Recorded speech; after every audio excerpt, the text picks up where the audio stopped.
Yes. Thanks, Kaylee. Back on the executive orders the president signed this weekend, as a candidate, Donald Trump criticized fairly sharply Barack Obama's use of executive orders and faulting him for failing to reach deals with members of Congress.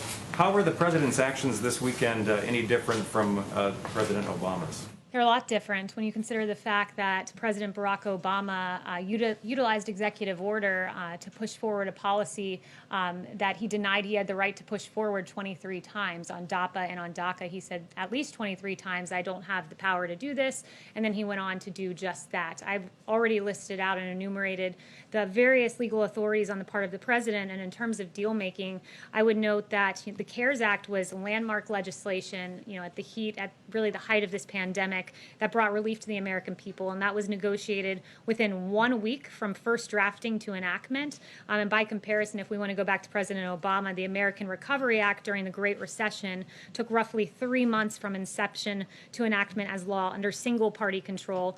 This president managed to push the CARES Act through divided government, a very big accomplishment on the part of the president. Yes. Kelly, the deal that the president announced late last month with Kodak to make new drugs in the United States is apparently on hold now amid allegations of insider trading. Is the president concerned that his infrastructure here is being misused, that the Defense Production Act funds are potentially being misused? Would he pull the plug on the Kodak deal, and what does it say about the safeguards that you have in place that this potentially could have resulted in insider trading? So first, the president will always act in the best interest of the American people. As you noted, as soon as we became aware of these allegations, the International Development Finance Corporation said that the recent allegations of wrongdoing raise serious concerns. We will not proceed any further unless these allegations are cleared.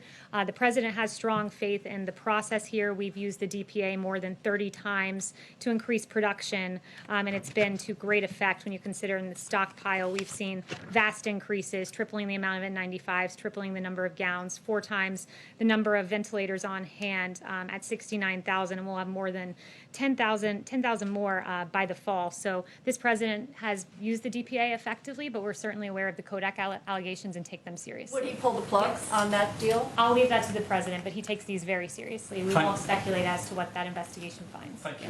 2 questions, if I may. The president just tweeted that Gettysburg would be one of the 2 sites he's looking at. What can you characterize the message that he'd want to be sending with that choice, if it was that choice?